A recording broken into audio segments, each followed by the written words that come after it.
So I'd love to start off here in the R&D space. I'm going to have you hear from Kevin, who is a senior engineer at Jonson Johnson in their cardiovascular division. He's going to share a bit more about this macro trend of miniaturization in the medical device industry, as well as the specific types of applications he's leveraging microscale 3D printing for.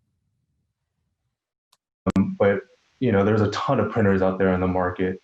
And one of the things that our group does before purchasing a new printer is really trying to test capabilities. So I met the B9 sales team at a large trade show, and I reached out to them to try to get a test printout, and that's the part that you're looking at on the screen. As you can see by the envelope size, it's really small. It's 4 millimeters by 2 millimeters by 2 millimeters. And like Scott said, everything's going to miniaturization and getting smaller. So this part is actually representative of the size and features of a complex component that we use in our catheters.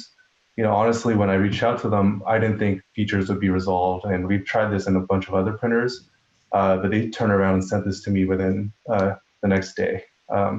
So if you're looking at the part at the top, there's two 8-thou struts. It came out perfectly vertical. There's 3 holes horizontally along the body. Those are 3-thou in diameter by 6-thou deep, and those things resolve perfectly. And then the little 3 vertical holes on the bottom left, that's actually sitting on a fin that tapers all the way down to 1 thou. So it's really amazing to us that the technology now is really evolved so we can get these kind of parts within a few hours.